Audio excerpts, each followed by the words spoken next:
What up? What's good? Hello, ladies and gentlemen. It is your boy Bunny 3000. We are here. We are back. We are in the place to be. I am here all by my lonesome. I do my dirt all by my lonely. Trying to see if I can get the rest of the crew here. Dirty Hell Motto just sent me a message. It doesn't look like he's gonna be able to make it tonight. He got called back into work, so it's quite possible y'all might be seeing my pretty mug all by myself. Trying to see whether or not Makita, the Grim Freaker herself, will be in. Because I know she had some serious stuff she wanted to get to unleash upon us about Until Dawn, because she's had some serious streaming sessions on that game that I heard were phenomenal. So we are hoping that she's going to come in there. In the meantime, as you can see here, I've got a little bit of my early gameplay of Metal Gear Solid 5, The Phantom Pain. Ladies and gentlemen, I don't know about y'all, but we're going to have to talk about this. Okay? I'm going to start it off with this. I was going to talk a little bit about a mellow... I don't know how to pronounce the name of that game, but I will get to that eventually. I kind of want to do something nice, a little bit more gameplay of that game before I really dig into it. But the elephant in the room is definitely Metal Gear Solid 5, The Phantom Pain. I don't know about you guys, but Metal Gear, The Phantom Pain is a massive, highly anticipated, buzzworthy game that is essentially one of the blockbusters of the year. And it was always thought to be such.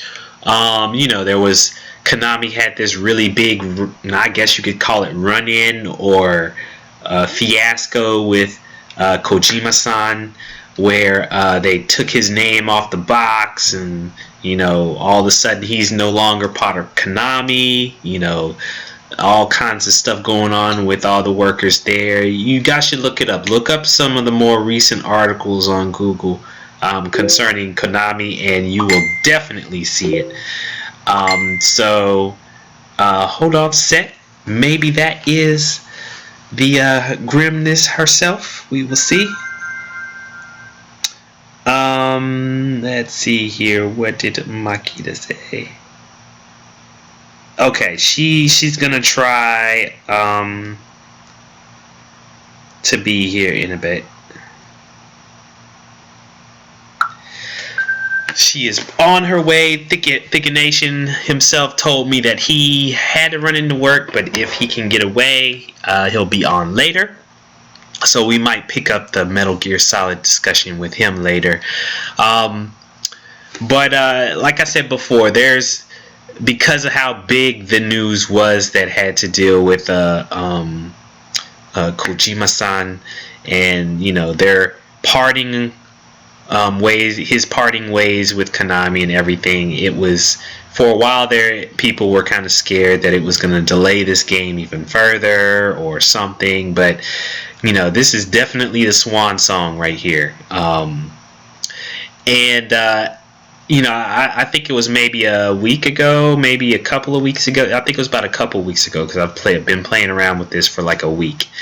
For like a week, ladies and gentlemen, we've been getting all kinds of reviews from all the big wigs, IGN, GameSpot, and all that other kind of stuff, and they've been perfect. They've been giving this game a 10 out of 10 and everything. And I will say this,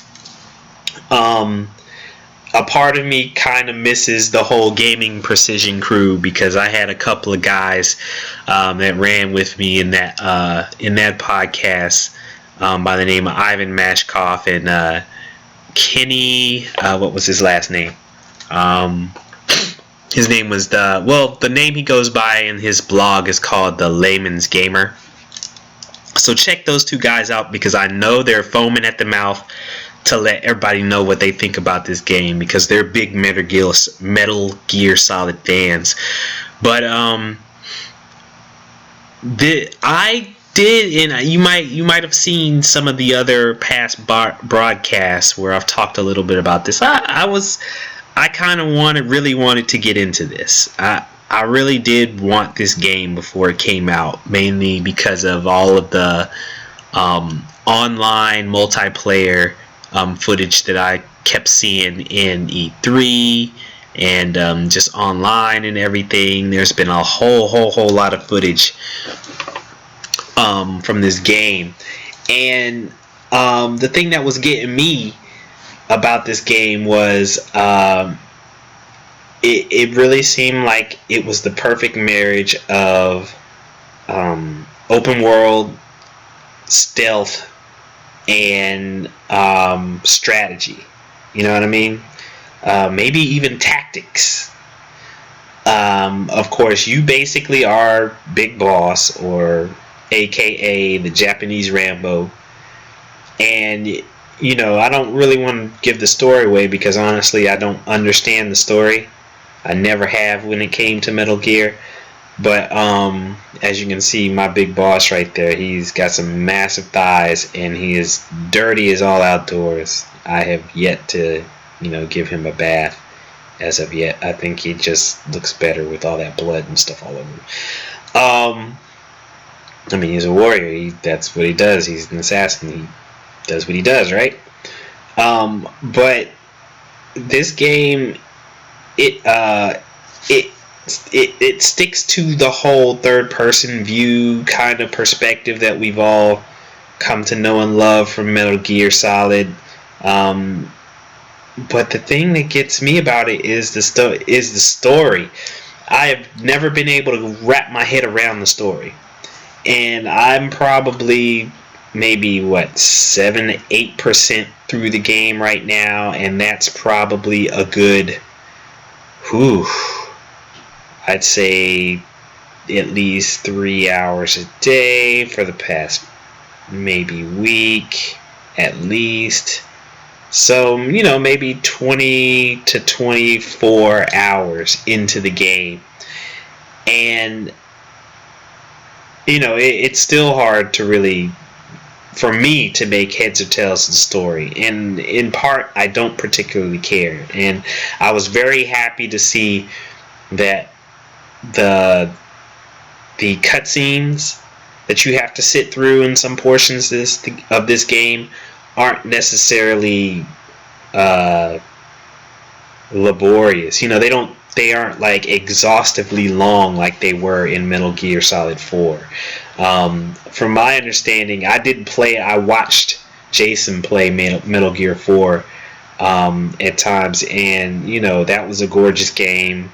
It looked like it was a lot of fun, and from my understanding, they solved that whole riddle of, you know, everyone rage quitting because they couldn't do, you know, the stealth portions of the game quite right, and actually giving you the option of being able to continue a mission after the alarm, or, you know, after you've alerted your enemies of your presence. And this game, you know, basically takes all of that into account. It gives you an arsenal of intel, weaponry, information, and all kinds of technology, so that you can, you know, scope out a base, take out everybody in the base, and destroy as much as you want to, be it vehicle, setting traps, taking out communication towers or radar, or, you know, anything of that nature. So I love that part of it. You know, it does give you that sense of you're a badass Rambo that can essentially take on 2-3 dozen guys all by himself, without a problem, you know. And as you can kind of see in this game, from, you know, the video that I'm playing, a lot of what you do is you are setting up your approach. You are doing your best to gain intel on the location that you're infiltrating, identify as much as you can, gather resources, and all other kinds of stuff so that you can continue to upgrade all of your equipment and all that other kind of stuff. And the other part of it that they kind of tacked on, well, even before, let me take a step back. That portion, the action, the mission portion of the game is very well done. The controls are very easy to use. I didn't have to fumble around and try to figure out how to zoom in or what button to use to do this or that. There isn't necessarily a jump button, which kind of threw me, but there's not really that many situations where you have to use jump, which is good. Combat wise, this game is good. But what I kind of felt like was, without all of the tactical portion of this game, what you can kind of do with the scope or whatever, this really reminded me of Far Cry. Now, I've been lazy and I haven't played Far Cry 4, so I can't compare this game to Far Cry 4, but I have played Far Cry 3, which was, I guess you could say, the which is like Metal Gear Solid 5 Lite, is basically what I call it, because even though Far Cry is a first-person shooter and Metal Gear Solid 5 is a third-person shooter, the open world, go in, take out everybody in this base by yourself with an arsenal of weaponry, and go in this open world from base to base. That's exactly what you're doing here. And the only thing is that it kind of seemed as if Far Cry, and this might just be because of the setting, Far Cry seemed to be a bit more populated. The world or the area that you are adventuring in is a lot more populated, in my opinion, in a Far Cry game. So, as you can see here in Metal Gear Solid, you're in the desert. You're adventuring, you're going around in the desert, and as you can imagine, there's not a whole lot out there. And you're kind of stuck messing around, going from base to base, running around in the desert, bright hot sun where it's very, very easy to see somebody or whatever. Not a whole lot of cover, and not a whole lot of vegetation, not a whole lot of animals or any of that kind of stuff. But I guess because of the story and because of what you're really trying to do in Metal Gear, that kind of works out to your advantage, to a point. But again, it doesn't. It makes me wonder how this game was given a perfect 10. When that portion of the game is really, in a way, I felt like is done a little better in a Far Cry game. But that aside, the fact is that in this game, Metal Gear Solid is always well known for its stealth play. You having to use gadgets and things in order to do to use tactics in order to take out these bases and everything. And they give you all kinds of tools, gadgets, and stuff to play around with, from high-tech binoculars to that Fulton recovery system that you just saw. That's like an enhanced version of something that's actually in real life, where you attach something, it takes whatever it is you attach to it up in the air, and then like a C-130 or something like that flies by and swoops up whatever that you've put out there. And that's probably what you've seen, the little video memes all over the internet, where people have attached it to all kinds of animals, people, and it just in just the funniest of ways. But like I was saying before, the tactical espionage portion in this game, which is tacked on to the open world stealth adventure, adds another layer to the game. I do have to admit, it makes me, I get kind of into that tactical portion of the game, shifting guys at your mother base, as you can kind of see on the left hand side of that menu there. You've got mother base, map, and missions up at the top of that screen. And at mother base, you basically have to outfit your base with personnel, equipment, upgrades, all kinds of stuff, right? And I kind of get into that. It kind of makes you look around for as much as you can, get as much info as you can, get as much money and resources as you can, so that you can upgrade your base. And as you upgrade your base, you'll be able to upgrade your equipment, research better attachments for your equipment, better guns, better gadgets, all kinds of stuff. And like I said, I'm so early on in the game, I don't quite know all the capabilities quite yet. I'm honestly still trying to see or find out how the online portion of this game really pulls you in terms of attacking and defending your mother base from online foes. I've yet to get to that portion of the game, so it kind of makes me wonder how much more exciting this game could be. So it's kind of hard to kind of draw a fine line and say, yeah, this game is okay, until I really get my mind wrapped around the capabilities of the online multiplayer portion of this game. I'm kind of excited about it, but nonetheless, this game has pulled me in, and I've had fun just going in as Rambo and taking out. It didn't even have to be called Metal Gear Solid. It could have been Rambo. It could have been Far Cry 5. And, story-wise, I don't particularly think it really would have mattered that much. I will say that the story missions of this game have an odd and creepy vibe to them, and maybe all you Metal Gear Solid fans are used to that. But having the slow fire elemental guy and the creepy hovering X-Man with the gas mask and a straitjacket person floating around, that's just creepy. Trying to figure out what that's all about. I'm sure you guys who play Ground Zeroes or whatever know about it, or understand what that is and what's going on with that, but I had no clue.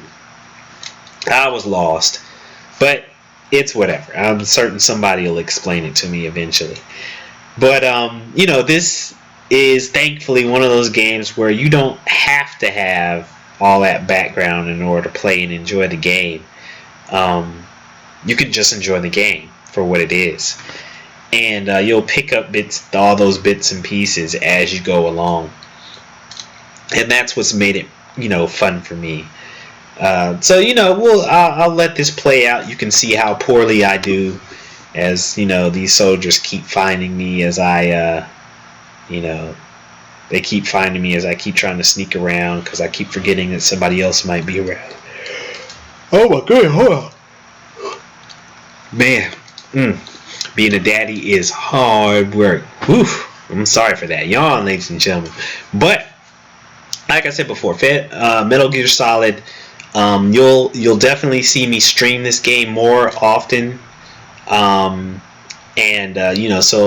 if you don't have it yet, you'll be able to see a bit more of what's involved in it, and how the multiplayer portion of it works, because I'll definitely be on the multiplayer portion of it. So we'll see. We'll see how this game pans out. I'm not quite ready to give it a perfect yet. In my eyes, it's not a Skyrim game. It doesn't have that kind of capability, but we will see. Lord have mercy. Apologies. So, ladies and gentlemen, I'm gonna let that run, so you can see how that game goes.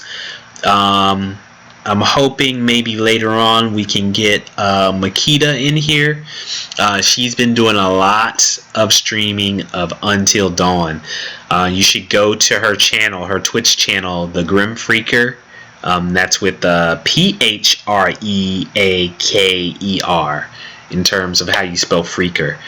And you should go in there and check out some of her past recordings, or of her doing Until Dawn. I've heard some people that have watched the broadcast, they really enjoyed it, and I'm certain anybody that streams that game, that's one of those high replayability kind of games, it seems.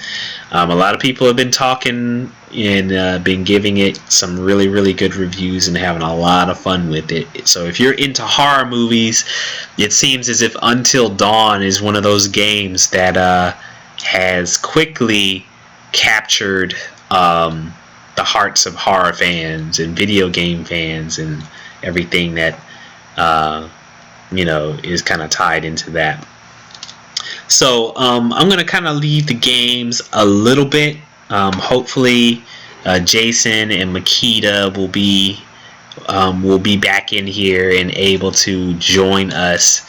And if they do, that's probably, we'll come back to the games. Hey, what's up, little Buck? What's going on? Thanks for joining me on the show. I'm sitting here chilling by myself, hoping my co-hosts will come in a few minutes. They're both running kind of late. I was talking a little bit about Metal Gear Solid here.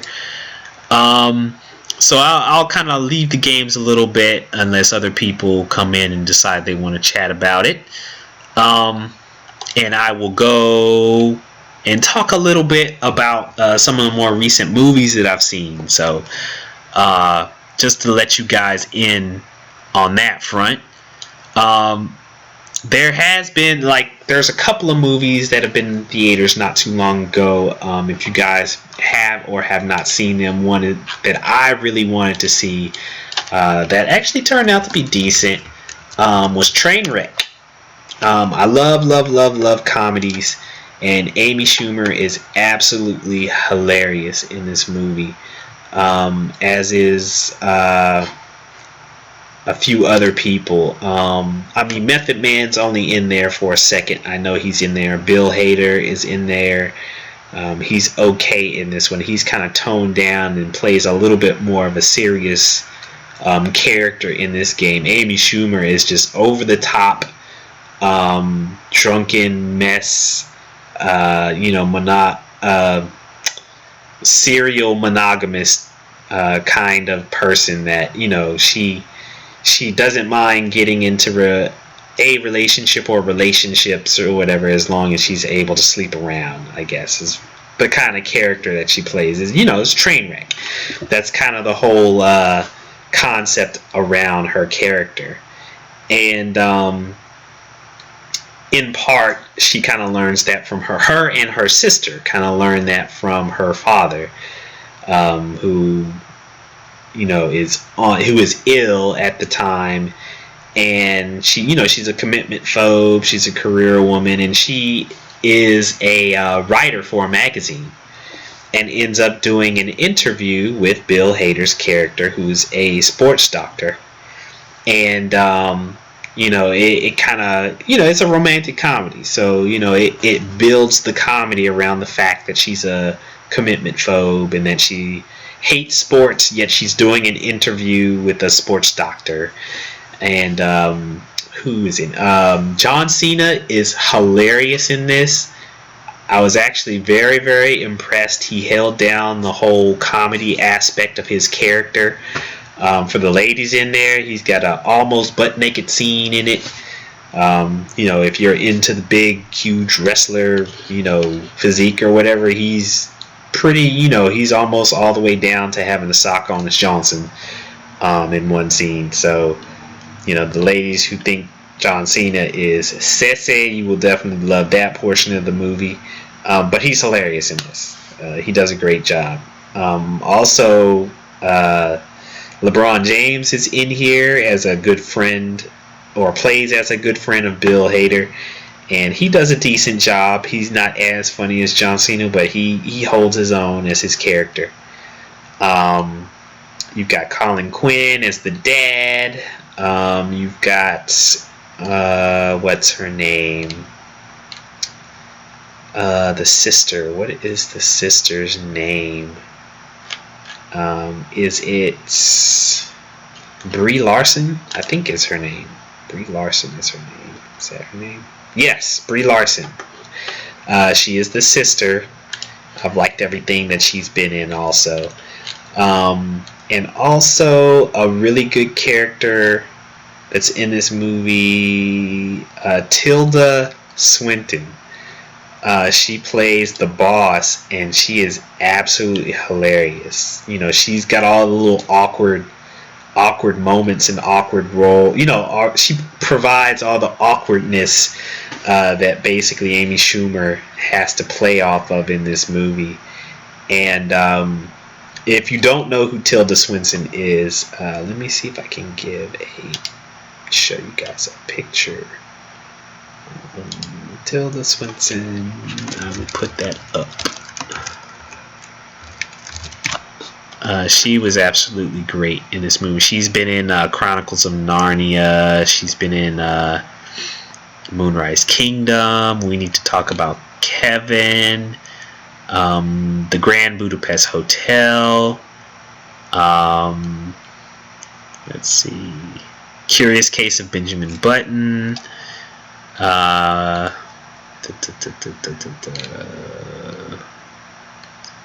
she's been in a lot of stuff. I'm trying to think of one that's probably the best one people will remember her from. Well, I'll say in Chronicles of Narnia. Chronicles of Narnia, she was the White Witch. So those of you who know that movie, that is where, or who she was in that movie. She will be in Doctor Strange, apparently, which is interesting. Diana is her name in this movie.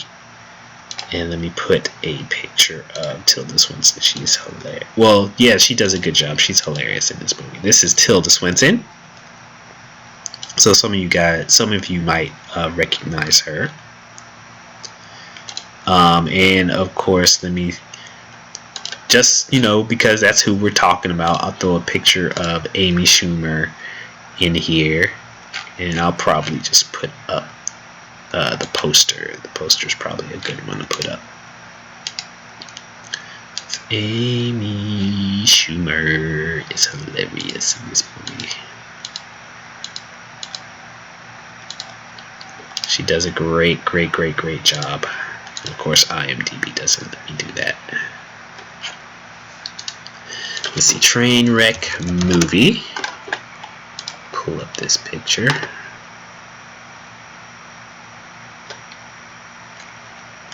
Ooh, with John Cena. Yeah, let's see if I can put that pic of her with John Cena up there.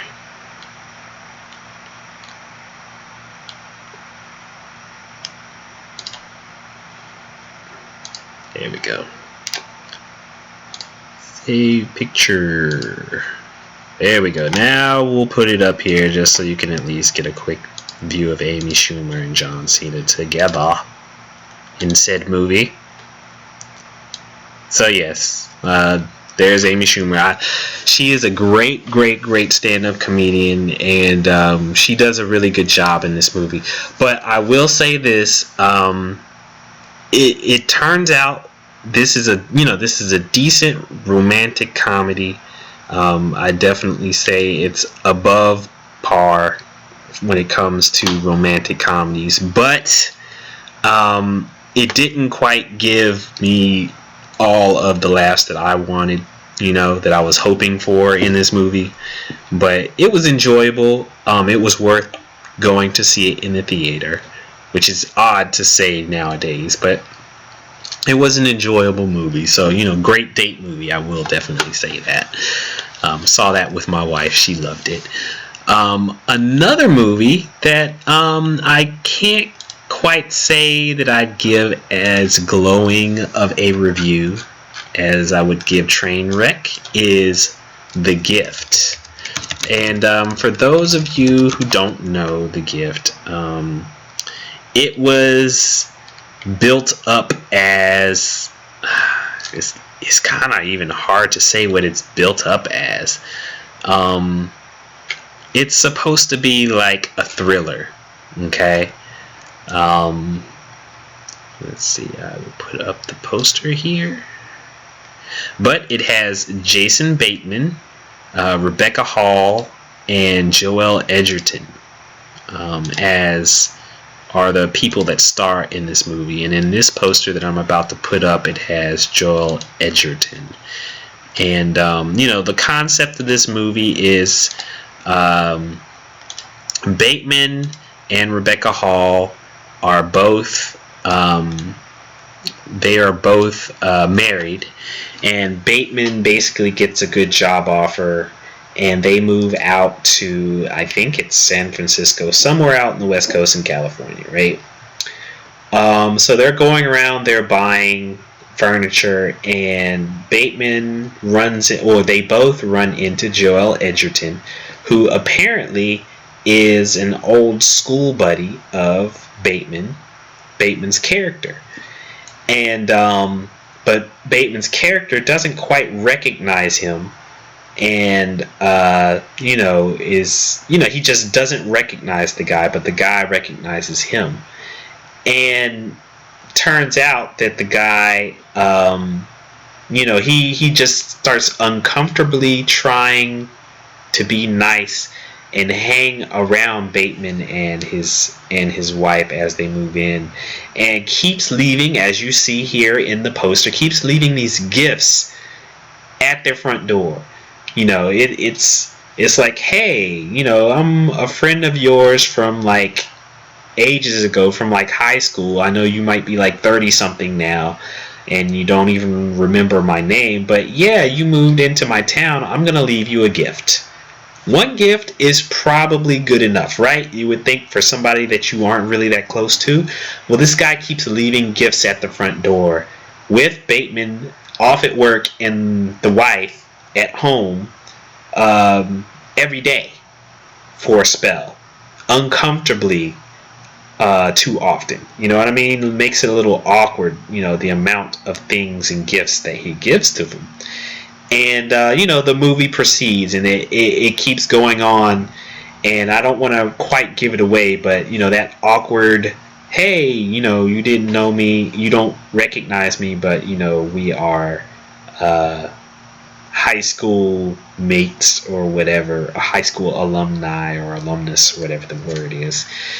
And this movie was supposed to be one of those like single white female kind of thriller vibes with this movie, but in my opinion, it just didn't deliver.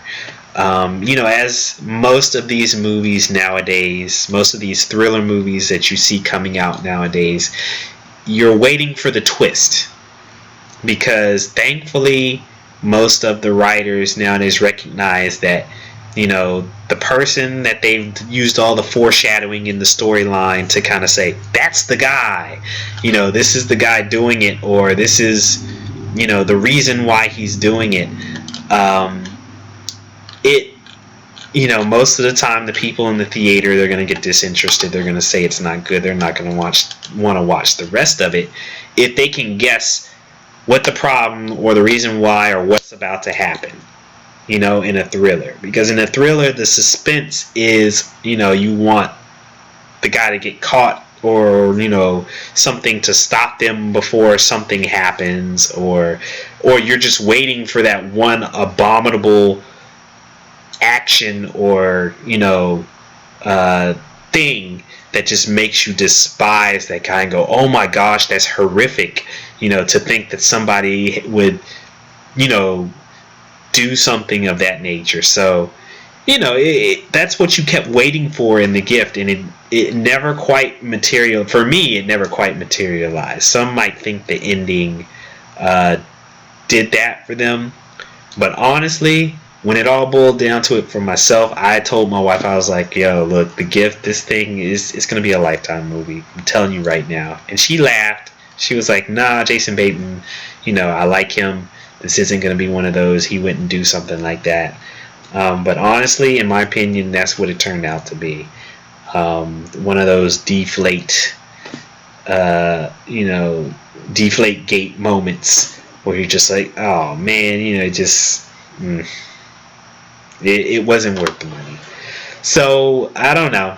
It actually tried to have some jump scares in there, which typically, I mean, I know thrillers do jump scares here and there because you're scared, that person is there.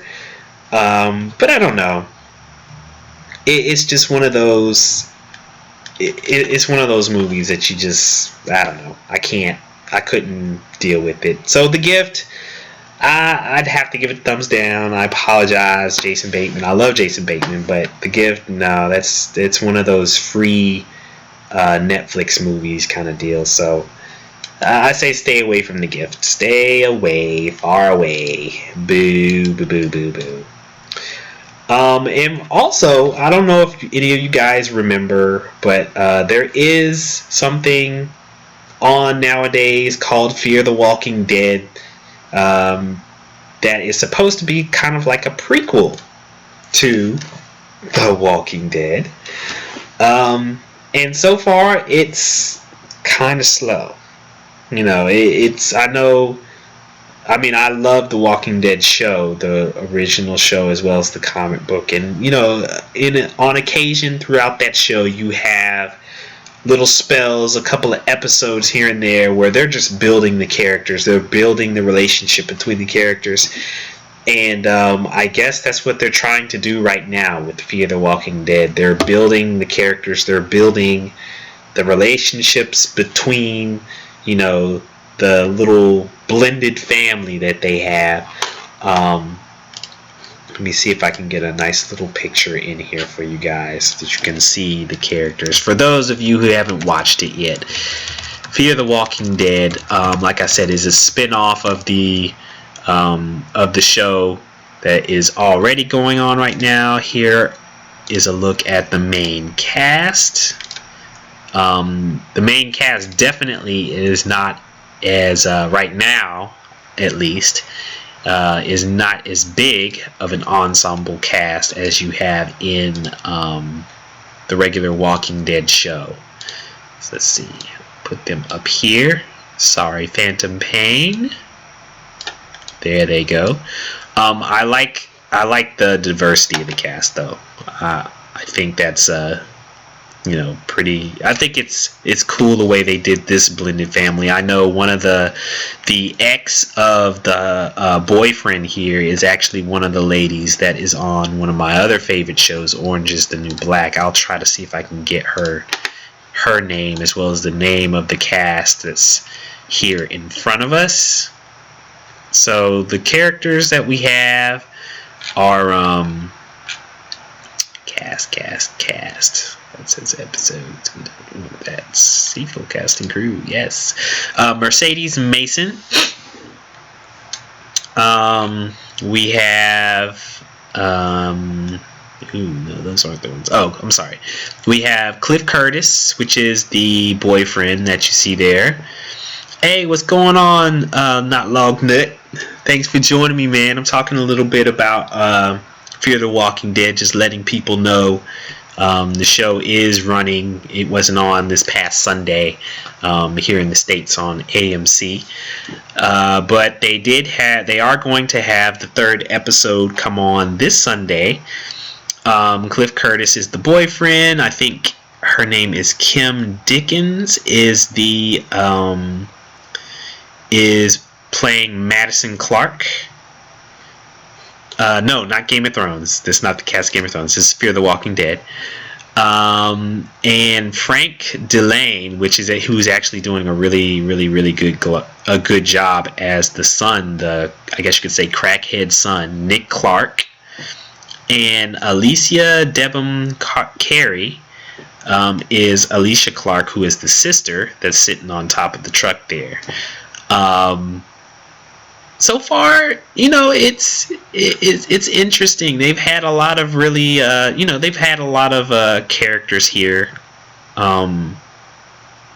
They've had a lot of characters that have come and gone. I mean, there's been a few zombies or whatever, as you can imagine, that are roaming around. I'm sorry, Mercedes Mason is that her name? Yeah, Mercedes Mason is the...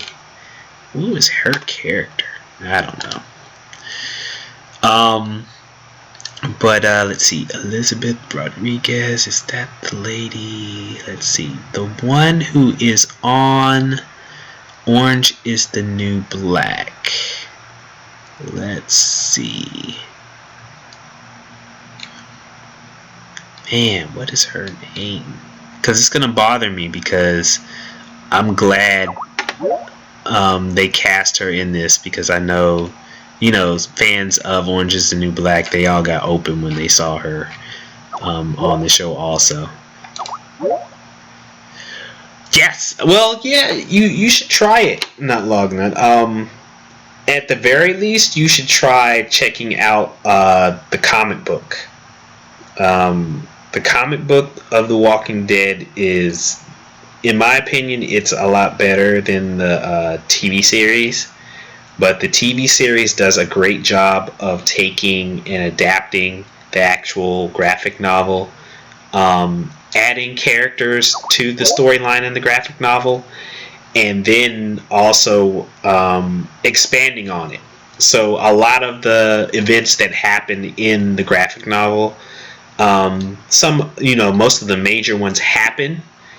Yes, most of the major events in the comic happen in the show, but they added just enough characters in there so that some of the events that happen, that are about to happen, they happen in a slightly different way that still makes the TV show exciting. So in my mind, the TV series, it does a great job of bringing the characters to life, because so far everybody that they've cast for each one of the roles for all of the characters in the comics have been great representations of the characters. And I love the TV series. You should definitely give it a try if you haven't seen it. Not long, but I know you'd rather play Last of Us. Yes, Last of Us is a good game, but the show is definitely a great show. Everybody that they've gotten on the show has been great. Even the guy that's played the governor, fantastic actor, and that interplay between Rick and the governor in the TV series is just as intense as it is in the comic. There are some events that I wish they had done. Well, they probably couldn't have done for TV, especially that had to do with Michonne. But it was still it's still great in the TV series. It's still great. So yes, Fear the Walking Dead is still doing its thing. It's an odd perspective to be, to watch Fear the Walking Dead. So, you're like watching it and that the zombie apocalypse is coming and they don't know it. And it's odd because it seems like as all the stuff that's happening so far in the series, in these first couple of episodes, not one person has looked at the events that they saw happening and said the word zombie or, any of that stuff, like they've never played a zombie game or they've never seen a zombie movie or something like that. They just go, oh, I don't know why. Oh, people are eating each other. Oh, I don't get it. I don't understand it. You never hear it or anything so far in the first couple of episodes. So you're just waiting for everything to just start exploding and getting down and dirty. And it sounds like at the very end of this second episode, it's happening outside, but the characters that you're watching, they're like isolated from it. They know that it's coming because they have their little run-ins with zombies or whatever, but they never use the word either, and they go off and they try to ride it out and hunker down. So right now at the end of episode 2, the characters are like trying to get back towards each other. They kind of split up, and there's just riots and stuff going on. So they know that things are bad, but they don't know that it's a zombie apocalypse yet. And yes, I have played The Last of Us. That is a fantastic game. Actually, Dirty Helmato, Mr. Jason, he actually loves the game. I think he's played it all the way through a couple of times. I honestly, I had to rage quit Last of Us because I got sick of all those clickers or whatever those things, mushroom head clickers or whatever. Because you know how it is. You on those kind of games, you have to, if you don't have the right equipment or whatever at a certain point in the game, and they have just one too many of those clickers, you know, and you have to sneak past them or whatever. And if you can't do it right or whatever, and you can't kill all of them or something, then you know you might miss out on something. And you know how it is when you go through games like that. You want to find all the secrets, find all the equipment, all the gear and stuff like that. And if I'm running around and I can't get it all, and you know there's an area where it's a little too hard, then you know I just got tired of the clickers, man. I got tired of it because it's like instant death. You know, when those things catch up to you or run into you, it's like boom, dead. You know, like one of those Resident Evil moments. You know, you can't kill it, so if it sees you and catches up with you, you're just instantly dead. So one of these days, I'm gonna go back to it and play it. I don't know when. Don't have my PS4 yet, so I can't quite jump in on the remastered version. Maybe I'll buy that, you know, buy that bundle or something like that at some point when I get my PS4. But yeah, Last of Us is definitely great. But you know, actually, what I thought was actually even better than that, I thought the Walking Dead Telltale game was actually better than that. Just story-wise, that game pulled me in. Almost in the same way the story of The Last of Us kind of pulled me in. That's definitely a great story in that game as well. It'll be real interesting to see what they do with the movie that supposedly they're working on with The Last of Us, because I think that's one of those games that would translate perfectly into a good movie. But we'll see. We'll see. I'm hoping it's not one of those movies, you know, one of those typical video game movies that completely loses the whole concept of or the whole storyline and the whole purpose of the game itself, because that's just infuriating, you know, to just completely lose the concept or even the whole good portion of the storyline whenever it happens in the you know, in the movie itself. Games have and have always had good voice acting with interesting stories. I just think there's a lot of there, and I think what is the guy's name at VGA? He had his little speech. The guy from 24. What is his name? Kiefer Sutherland. Yes, Kiefer Sutherland. When he had his speech, he talked a lot. He talked a whole lot about trying to get more big name actors into video games. Let me get this picture out of the way since we're not talking about that anymore.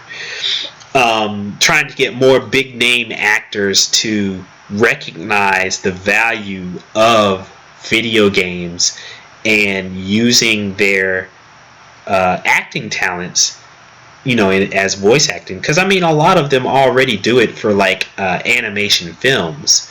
So for them to look and frown upon video games as a medium, as a viable art form for them to lend their talents to, you know, is kind of interesting that kind of thing. Oh, it made you cry. Wow. Last of Us. Yeah, I mean, Last of Us definitely is pretty powerful. It really is. But yeah, Kiefer Sutherland has been doing video games for a while, and we're starting to see larger names be featured in video games. I know BioWare typically tries to get, you know, decent amount of big names. You'll see some big names with Bethesda in all their voice acting as well. They get really good voice acting in their games. Some of the last couple of Call of Duty games, they'll have one or two characters that have some big names. Samuel L. Jackson has done some. You know, there's a decent amount of actors and actresses that have lended their vocal talents. Very good actors and actresses that have lended their vocal talents to video games, and the acting and the story really comes out. That's why there's a few games that'll be kind of like that I'm hoping will bring to light some of the really, really great storytelling that video games have. just like The Last of Us, or Walking Dead, some of the Game of Thrones Telltale games. Goodness, I'm looking over at my stash of games. Anything that Rockstar does, I think they have great voice acting in. I know that some people basically have said that Grand Theft Auto 5 didn't necessarily have a great story, but I think it was enjoyable enough to pull people in terms of a storyline, because each of the characters, even if they are stereotypical, I think they had very memorable characters in that game, regardless of whether they were stereotypical or not. I think that story was decent at best. There's other, I'm certain you guys know of plenty of other games that have great stories with great voice acting and stuff. There's plenty of those. Bioshock, any of the Bioshock games, like Bioshock Infinite or the first one. I mean, there's so many of them out there. And yes, I will say even some of the Assassin's Creed games, pretty good stories.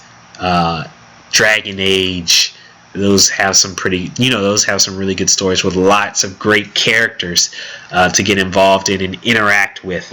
And again, that's a BioWare game. BioWare is just one of those companies that just, their key and their focus is on great stories, and then putting the great gaming concepts along with those great stories. Jade Empire, that was another one that BioWare did with great stories. Hey, what's going on, Viper? Thanks for joining us, man. Trying to talking a little bit with Not Log Nut here about games having great stories, and which games have some of the great stories of recent memory that I think the movie industry have kind of overlooked for quite some time. But I think you have to kind of tip your hat to Marvel and DC. These last batches of superhero movies have kind of shown that the whole geek realm of themes can actually be mainstream, that have kind of opened the doors for a lot of video game movies to be made by a lot bigger names. I'm really crossing my fingers for Steven Spielberg and his efforts to kind of make a Halo movie, even though I know there's a lot of hecklers and trolls out there that hate Halo as a movie concept, but we'll see. Yes, Heavy Rain, I want to play that as well. Jason constantly talks to me about Heavy Rain being one of his favorite, one of his most favorite games. It's sitting on my shelf. It's one of those in really, really bad backlog of games. But yes, that has a pretty intense storyline. It's really, really good. Multiple ending kind of games. What was that other one by that same company? They had another game as well. Viper doesn't like Viper doesn't like Heavy Rain. But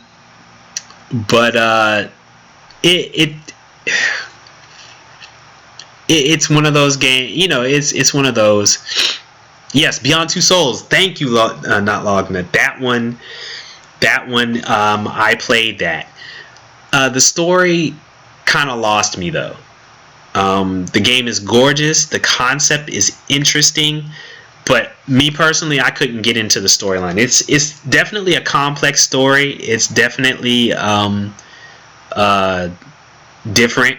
It keeps you guessing.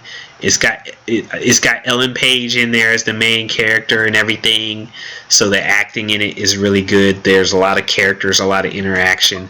But as a video game, I thought of it more of like an interactive movie than an actual video game, and that's not a bad concept to have, but I was hoping for a bit more than what I got when I was playing Beyond Two Souls.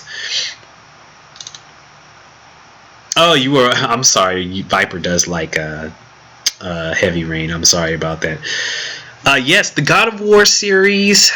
Yeah, I never played Ascension. I played through the God of War series 1 through 3. I loved 1 as a game and as a story. Well, I mean, the story really isn't that deep, honestly.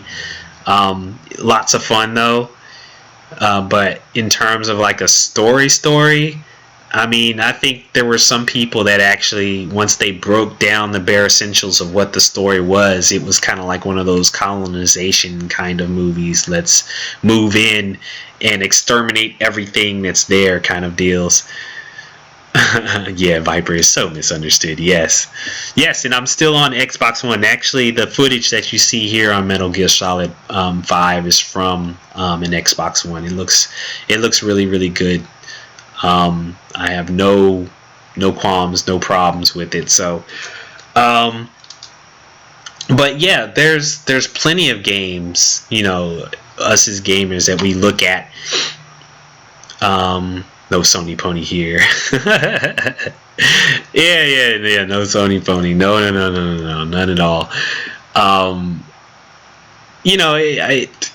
I don't see why people get all up in arms as to what platform to get the game on. Anyways, it's gonna look good on both systems, even if it's not running 60 frames per second, 4K on a freaking Xbox One or a PS4. It's still gonna look good. So I've never been one to worry about that. I've just been one to worry about, hey, does it actually perform without bugs?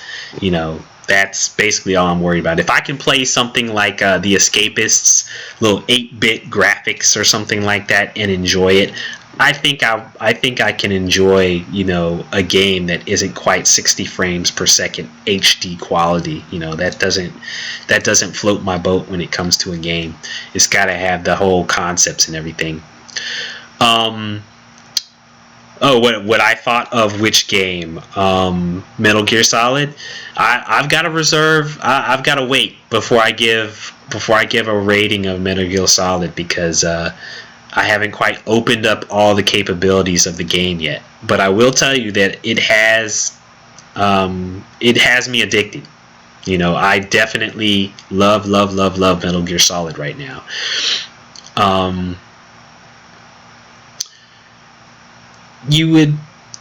So you're saying, not Logna, you're saying you'd probably buy Sony or Nintendo. Yeah, I mean, again, it's all about whatever system. For me, when people ask me what system to get when it comes to next gen, and right now I'm only going to talk between PS4 and Xbox. The only thing I can say in terms of a recommendation is go with whatever console most of your friends have. Plain and simple, because at the end of the day, the best way to play any of these games is with friends. So, and considering that PS4 has sold so much, this generation right now, I'd probably recommend people to get a PS4 first, and then maybe get an Xbox One, just because it seems as if Xbox One is beginning to get some of the more interesting exclusives. But I love my Xbox One. I'm still trying to get my PS4. Also, Nintendo, I love their games. I am a big Nintendo fan. I want to play Super Smash Brothers. I want to play Zelda. There's so many Nintendo games that I want to play, but I can't bring myself to spend $300 on this Nintendo console. There's just something about that price tag that just seems overpriced to me. So I want a Wii U, but a part of me almost is going to have to wait until they have some kind of price drop. And it's amazing that they've never had a price drop on that system. They're just very arrogant with their console and their system, which is weird. But one of these days, I imagine I will. I'm hoping I'll get it gifted at one point, but we will see. I'm definitely not going to tell anybody not to get a Wii U, though. I mean, they have decent games on there. They don't have a whole lot of third-party games, But I mean, who can resist freaking Mario and Pokemon and Monster Hunter and Splatoon and Zelda and whatever they're gonna do with Metroid and all that other kind of stuff? You can't resist those franchises. They're irresistible in my mind. So I'd love to have it. I'm still amazed that I have my that I still have my Wii. So I don't know. And well, look, I will never, ever, ever, ever, ever, ever say that Nintendo is making something better than the Xbox, better than Sony or PlayStation, and they will have to release it first before I ever say that it's better than Xbox One or PS4. Even if the hardware specs are supposed to be better, which is pretty easy for them to do at this point, considering they're starting development. The biggest thing that Nintendo is going to have to get around is their user interface, and then the second biggest thing is going to be their multiplayer network, because online play is not their forte, and they've already shown that. They're making strides to make their UI better when it comes to online gameplay and so forth, but they've got to show me before I have confidence. I seriously doubt there will ever be a day that Nintendo will blow PlayStation or Sony out of the water. Even this late in the game, I seriously doubt it. We will see though, but that's that's my opinion at this point. We will see what they do. Shoot, probably by the time that thing releases, Sony and Xbox will decide to release their own new version of the Xbox One or PS4 or something like that. So I don't know. We'll see. Yes, I think console. Honestly, I think console choice is not necessarily based on the type of gamer you are, but more so what games you're into. Definitely, the exclusives. But given most people, most people are going to be into the exclusives that are on both consoles. Like I said before, in my mind, it's just based on whichever console has the most of your friends on it. That's really the way to go when it boils down to it. But this generation, just without that, not knowing, whether you have friends on either network, I just off the top say, dude, just get a PS4, and then get an Xbox One later. Unless you're just a diehard Halo fan, which could be the case. You never know. Hey, what's going on, cheese? That's Jess, right? Jess, hey, what's going on, Jess? Welcome to the stream. Welcome to Geekswagg. I'm trying to hold the fort down today. My co-hosts aren't able to join me today. I've got a bit of Metal Gear Solid gameplay here shown. This is pre-recorded gameplay as well. I'm not playing this right now. See? No hands. I'm doing good. I got it, because eventually they're going to be in here anyways. But what I do know is one of the other things that we had going on, there were some comic books that I did want to speak a little bit about. There are two comics that I'm trying to that I'd love to recommend to you guys. At one point, there are going to be more Marvel TV shows debuting on Netflix. All of you guys already know Daredevil season 2 is about to come in. It's got the Punisher. It's going to have Elektra. It's going to have a lot of characters in it, right? But I think what people are forgetting is that the next grouping of Marvel TV shows that are going to be related to Daredevil are Luke Cage, Jessica Jones, and I think Iron Fist. And I hope I didn't misspeak on those, but I think those are going to be the next ones that come up, right? So, one of the things that I think a lot of people didn't recognize is, well, not necessarily didn't recognize, but is that not too many people know who Jessica Jones is. she is I guess you could say she's an ex superhero that ends up being a part of the Defenders. And in the comic books, the kind of way that she kind of let me see here. Here is this. I think this is. I don't know if this is a true poster or not, but I'm thinking I might put it up here. Let's see.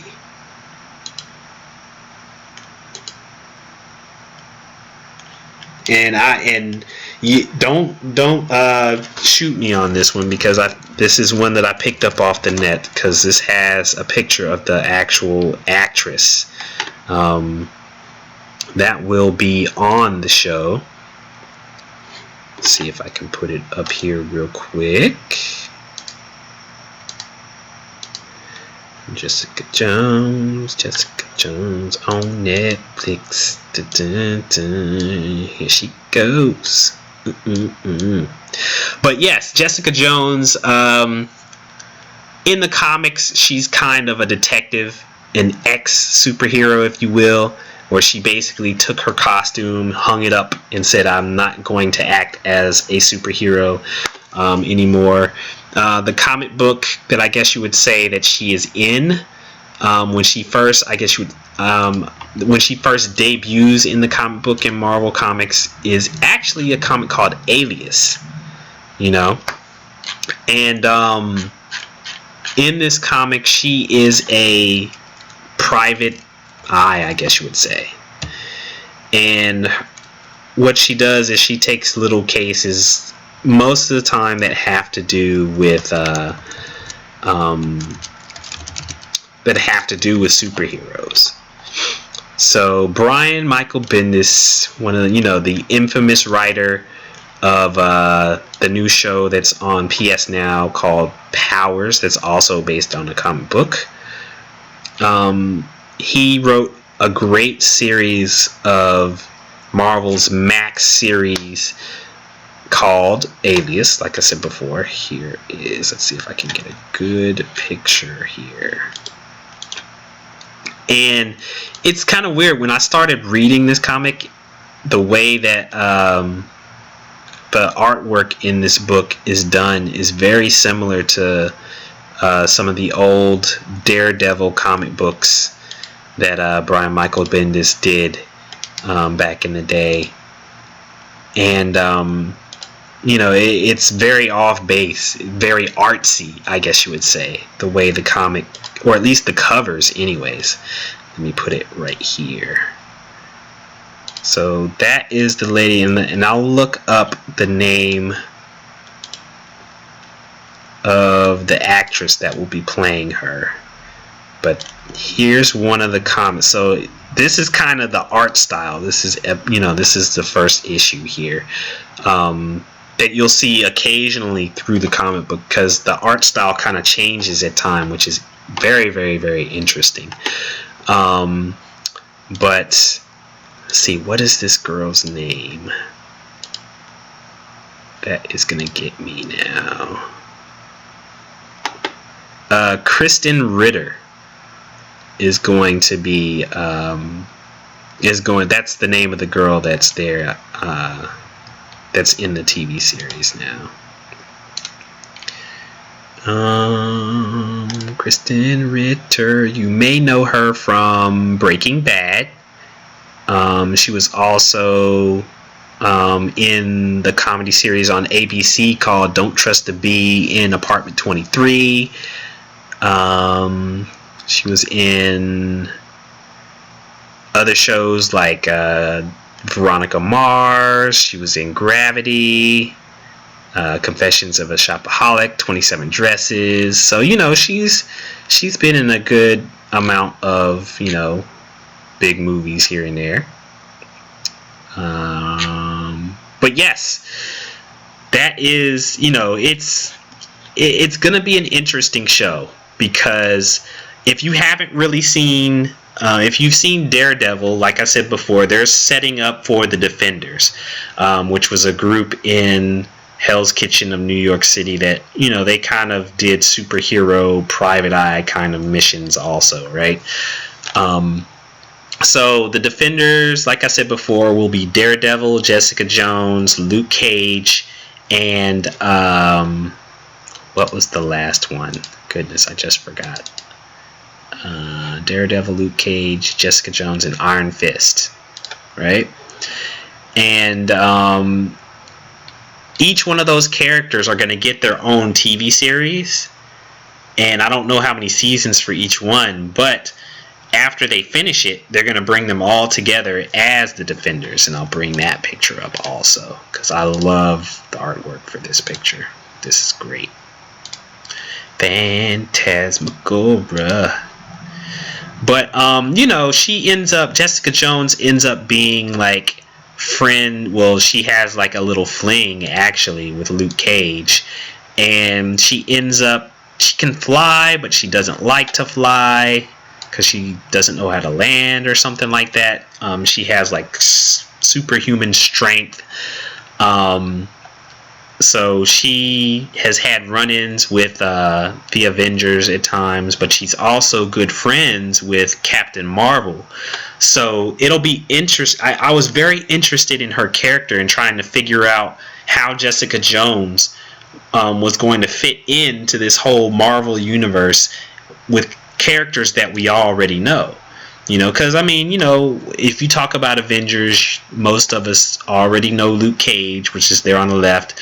Some people know of Iron Fist because he's been tied to Luke Cage and Daredevil at times. They've been grouped together, so they're not foreign characters, those three. But Jessica Jones is just kind of out there, right? And Captain Marvel's about to have her own movie, and from my understanding, I think they're even approaching old girl from MMA. What's her name? And I feel horrible because I forgot her name, and I'm gonna have to look it up.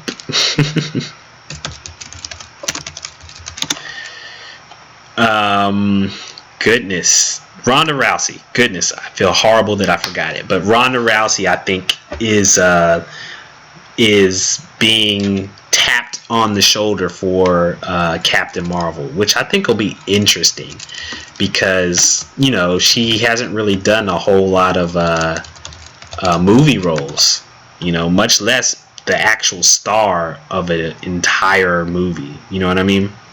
So let me see real quick whether or not in the past month they've confirmed anything. Well, she hasn't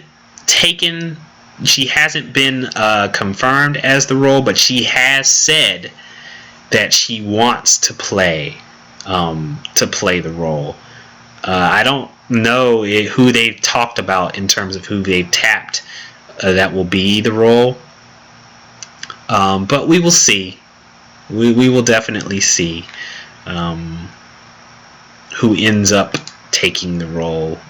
But I don't think a lot of people want Rousey to play the role though, because they don't want her to be one-dimensional, and there's a feeling or there's a thought that if Rousey takes it, that it could end up being one of those roles or one of those the way it's written to be one-dimensional, and it might not end up being a good movie. So it's always good to have somebody that can handle all of the action scenes and everything, but you need somebody that's going to be able to pull off the actual emotion or the actual backstory or character of a beloved character. And from what I know, there's a lot of people that love Captain Marvel and are very, very interested in that movie. It's a very, very big movie in the comic realm for a lot of fans, for comic book fans. So, but yes, Alias, it's M-rated. It's a great comic. Brian Michael Bendis wrote the series. I'm only maybe 4 issues into the series, but it's pretty interesting.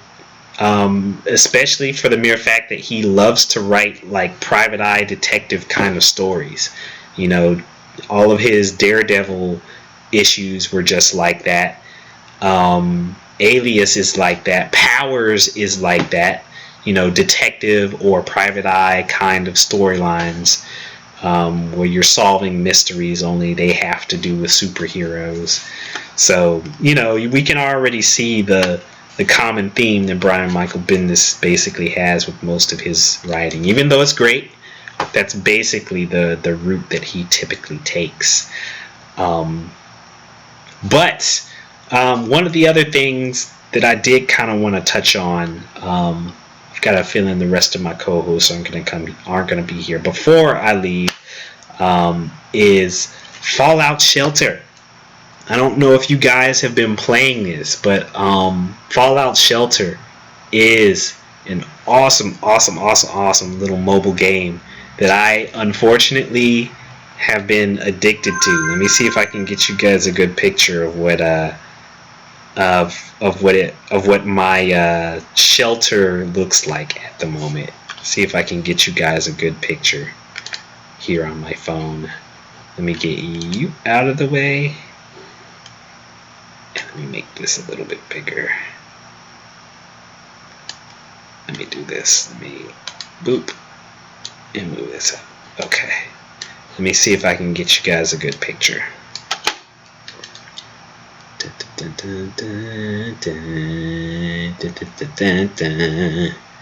So right now, I don't know if you guys can see it. Okay, get that out of the way. Here we go. There we go. There we go. There's my little group of people. I've got like 39 survivors in my little shelter. They're roaming around. They're doing the do. This little game is crack, unfortunately, for like little strategy fans. It's one of those games where as you're playing it, you know, it's playing in the background and it's constantly playing, and you're trying to take care of everybody and you don't want the people to die. So you have to always go in there and do stuff, because if you don't, then, you know, they're going to, you know, they'll die or they won't have enough resources. So you've got to, you know, collect all these resources, outfit them, train them, all this other kind of stuff. So it's real time. It's always running in the background in real time. So it's annoying. It's one of those games, almost like, what is that? Farmland, Farm Fresh, whatever the thing is, where, you know, you're farming all the little stuff and it's timed. You want to make certain that you get stuff in time or it'll spoil or whatever. It's the same concept, same kind of game, only it's Fallout themed. You know, you've got your own little vault. So you've got all your vault survivors in your vault. So you're building your vault and building all these different rooms in your vault for all your survivors, so that you can have babies, have food, water, electricity, train all your people, make them all happy. You know, the larger your, you know, the more dwellers that you have or survivors that you have, the better, I guess, facilities you can make and all this other kind of stuff. It's addictive.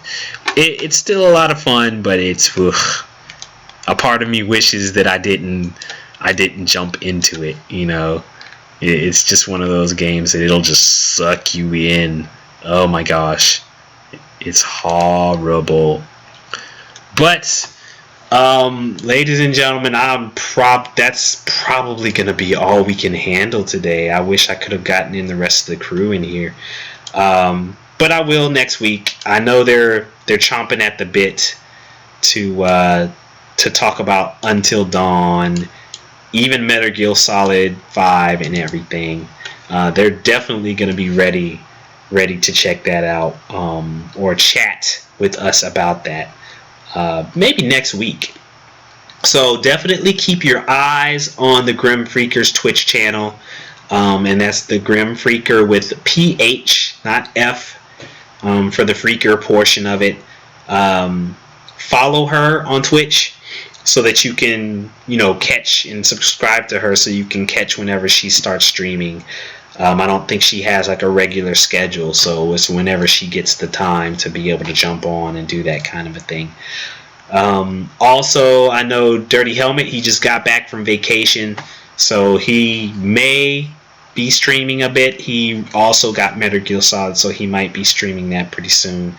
I'm going to try to see if I can get a few more sessions in throughout the week. I know that LORT Live, Ladies of the Roundtable Live, are going to have an awesome guest this Friday. They're going to have a whole lot of really interesting topics. Let me see if I can find out who their guest is going to be. Let's see. Ladies at the round table. But they have great guests every single week on Fridays at 9:30. So definitely keep your eyes out for them as they announce all of their guests. We're trying to see whether or not we can get a little bit more regular, more of a regular guests schedule for ourselves as well. Right now, the person that will be on this Friday. Let's see. At 9:30 on Friday, they will have Space Cat gal Brianna Wu will be on. Wow. Brianna Wu is going to be on. That's pretty big. Wow, that's awesome. Yes, definitely you guys have got to tune in as Brianna Wu will be on. And I think Ed Johnson's also going to be on there. Very, very talented brother who's setting up a group of diverse streamers, including some of the streamers here from the LORT Nation or Ladies of the Round Table, including myself. And some other streamers from the UK. I think some of them are from the UK. If I am correct, I can't remember. But yes, you'll start seeing hashtag the network every once in a while as I start announcing some of the other streamers that are a part of the group. That are also included in Ladies of the Round Table. So be on the lookout for the network. Ed Johnson Nerd as well. Yes, Cheese 1031 is a part of the network, so definitely be on the lookout for her and her stream. So go follow her as well as myself, Bunny 3000. You know what it is, you know who it is, you know where I is. Check us out here at Heed Geekswagg. We have our tag essentially is the same, whether it is on Twitter or whether it is on Twitch. But yes, TP Poker, yes, go ahead, ask a question before we get out of here. TP Poker wanted to ask a question. Yes, go ahead. And I'll try to run down some of the other social media things that we have. Also, we're on Facebook as well, so check out the Geekswagg podcast there as well. And if you want to see our episodes or any of the other articles that we have via Heed Magazine, look us up at heedmag.com.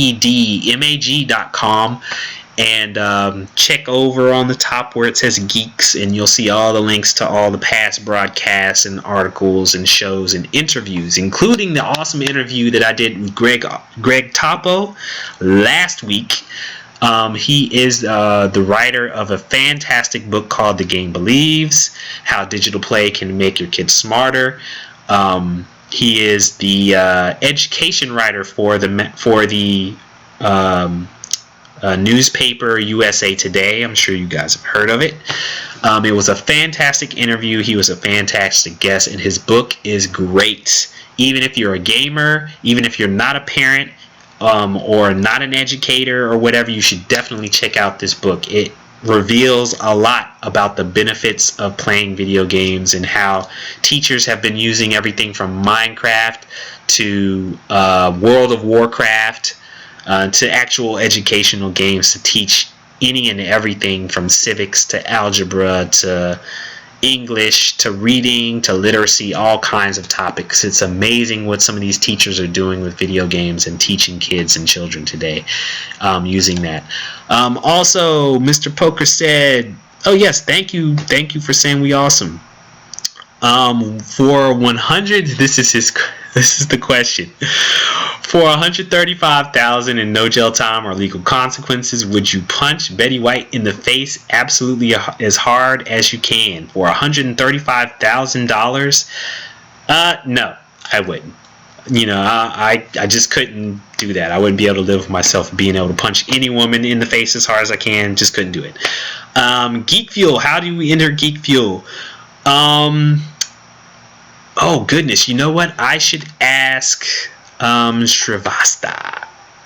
Shriv is the lead for Ladies of the Round Table, and I think on Twitter, if you are on I think where it is on Facebook. Let me check on Facebook real quick. I think that was where the entry was for that. And I will let you know real quick. Geek Fuel. Yes, Geek Fuel. If you go to lortnation.com/giveaway, I will put that in. Let's see, check it out right here. lortnation.com/giveaway. Yes, if you go there, I think that's where you can enter to win the Geek Fuel box.